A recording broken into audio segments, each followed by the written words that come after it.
नमस्कार दोस्तों, आप सभी का मेरे इस चैनल शापित हूँ में स्वागत है। पर एक बात यहाँ पे डरना मना है, तो जल्दी से सब्सक्राइब कर दो और बेल नोटिफिकेशन को ऑन कर दो ताकि मेरे आगे आने वाली कहानी आप तक जल्दी पहुँच पाए। आज की कहानी लंबी दहाड़ माइंस की है, जो कि मैं आप सभी को सुनाने जा रहा हूँ। कहानी शुरू करने से पहले कुछ बता दूं, यहाँ हर कहानी सच भी हो सकती है और शायद एक बुरा सपना भी। पर एक बात याद रखना, जितना आप सुनोगे उतना ही अंधेरा आपके करीब आता जाएगा। So sit tight, lights off, volume high, because the nightmare starts now. Mussoorie के पहाड़ों के पास एक पुरानी जगह है जिसे लोग लंबी दहाड़ माइंस के नाम से जानते हैं, लेकिन रात होने के बाद उसका नाम लेना भी अवॉइड करते हैं। दिन के टाइम वो बस एक अबंडेंट माइनिंग एरिया लगता है, टूटी हुई बिल्डिंग्स, जंग लगी हुई मशीन और हवा में उड़ती हुई धूल। लेकिन रात को वहाँ का माहौल बिल्कुल अलग हो जाता है। हवा ठंडी हो जाती है, जंगल चुप हो जाता है और लगता है जैसे पूरी जगह किसी चीज का इंतजार कर रही हो। लोकल लोगों का कहना है ये यहाँ काम करने वाले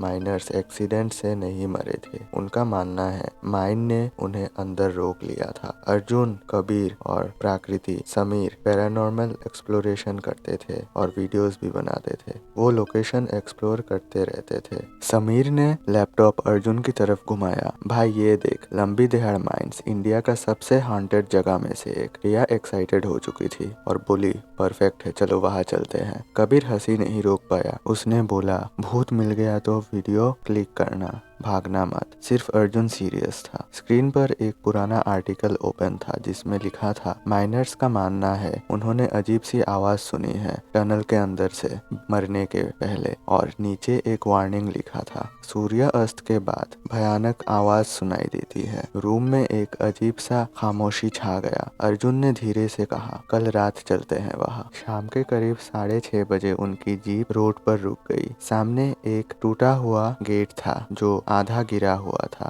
एक पुराना बोर्ड हवा में हल्का सा हिल रहा था जिस पर लिखा था लंबी दहाड़ माइंस। आसपास पक्षियों की आवाज तक नहीं थी। प्रकृति ने कैमरा स्टार्ट किया। गाइस, हम अब ऑफिशियली इंडिया के मोस्ट हॉन्टेड जगह में एंटर करने जा रहे हैं। जैसे ही वो गेट क्रॉस करते हैं, तापमान अचानक गिर जाता है। समीर अपना हाथ खींचने लगता है। ये अचानक इतना ठंड क्यों लग रहा है? तभी दूर से आवाज आती है किसी चीज की। सब एक साथ रुक जाते हैं। आवाज बिल्कुल रिदम में आ रही थी, जैसे कोई पत्थर से दीवार पर ठोक रहा हो। कबीर नर्वस होकर बोला, हवा होगी, लेकिन हवा चल ही नहीं रही थी। टनल अंदर से बिल्कुल सक्रिय और बिल्कुल अंधेरे में डूबा हुआ था। सीलिंग से पानी टपक रहा था। फ्लैशलाइट की लाइट दीवार पर मूव कर रही थी। जब प्रकृति अचानक रुक गई। गाइस ये देखो, दीवार पर गहरे स्क्रैचेस बने हुए थे और हर जगह एक ही लाइन लिखा था, मत आओ। समीर हंसने लगा, किसी का प्रैंक होगा। उसी वक्त अर्जुन का फ्लैशलाइट जलने बुझने लगता है। एक सेकंड के लिए बिल्कुल अंधेरा हो जाता है और उस अंधेरे में सबको एक आवाज सुनाई देती है, किसी की भारी सांस लेने की, बिल्कुल पास से। लाइट वापस आती है। सब एक दूसरे को देखते हैं। किसका आवाज था? प्रकृति पूछी, पर कोई जवाब नहीं देता। जैसे जैसे वो अंदर बढ़ते हैं, प्रकृति का कैमरा ग्लिच करने लगता है। स्क्रीन पर लाइंस आ रही थी। एक सेकंड के लिए फ्रेम जम सा गया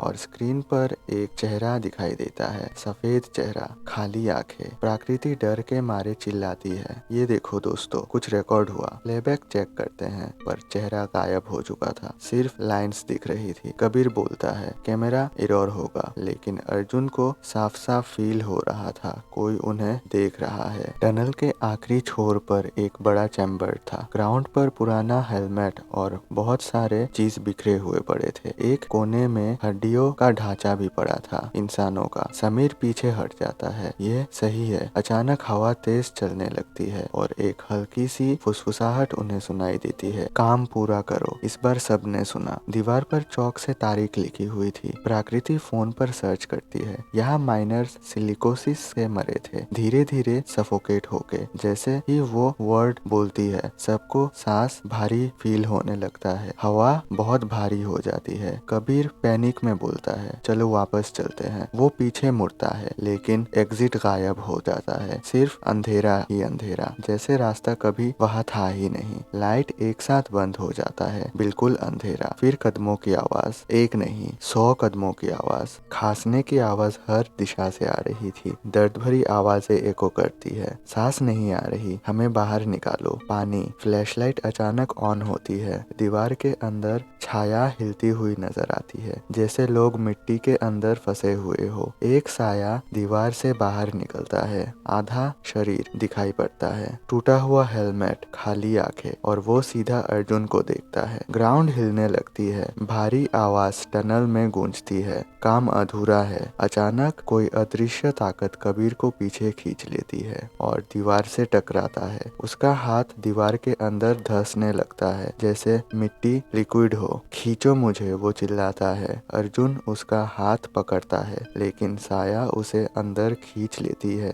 1 सेकंड में कबीर गायब, सिर्फ उसका आवाज रह जाता है। प्रकृति रो रही होती है। समीर चिल्लाता है, भागो। दूर एक हल्की सी रोशनी दिखाई पड़ती है। वो तीनों उसकी तरफ भागने लगते हैं। उनके पीछे कदमों की आवाज बढ़ते जा रही होती है। ठंडी सांसें उनके गर्दन के पास महसूस होती है। अर्जुन पीछे मुड़कर देखता है। पूरा टनल आत्मा से भरा हुआ होता है। सब एक साथ बोल रहे होते हैं, साथ रहो। वो बहुत मुश्किल से माइन के बाहर निकल जाते हैं। खुली हवा, सन्नाटा। तीनों लोग बचते हैं पर कबीर गायब था। सर्च टीम को कुछ नहीं मिलता। केस क्लोज हो जाती है। 3 महीने बाद प्रकृति कदमों की आवाज एडिट कर रही होती है। लास्ट क्लिप प्ले होता है। कैमरा एक्सीडेंटली ऑन रह गया था। अंधेरे में कबीर खड़ा होता है लेकिन वो नॉर्मल नहीं था। उसका चेहरा धूल से घिरा हुआ था, आंखें काली। उसके आसपास बहुत सारे और छाया खड़े हुए थे। कबीर कैमरा की तरफ देखता है और धीरे से स्माइल करता है। ऑडियो में खुसफुसाहट रिकॉर्ड होती है। अब ये भी यही का है। उस समय